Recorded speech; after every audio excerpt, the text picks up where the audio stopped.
নমস্কাৰ সমগ্ৰ অসম জুৰি হ'বলগীয়া অহা 15 সেপ্টেম্বৰ তাৰিখে ADRE গ্ৰেড 3 আৰু গ্ৰেড 4 পৰীক্ষাৰ বাবে উত্তৰ-পূব সীমান্ত ৰেলৱে বিশেষ ট্ৰেইনৰ ব্যৱস্থা কৰিছে।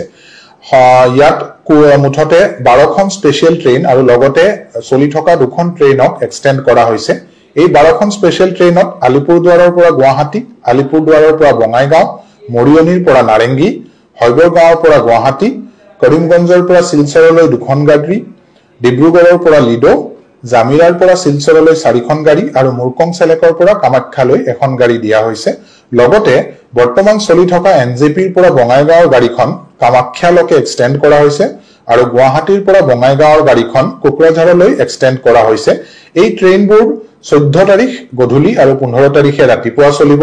এই ট্ৰেইনৰ ডিটেইলড টাইম টেবল আৰু লগতে বিভিন্ন ষ্টপেজৰ কথা আমাৰ সামাজিক মাধ্যমত অলৰেডি প্ৰকাশ কৰা হৈছে। উত্তৰ-পূব সীমান্ত ৰেলৱে সকলো পৰীক্ষাৰ্থীলৈ আশা কৰিছে যে এই ৰেলৱে সুবিধাৰ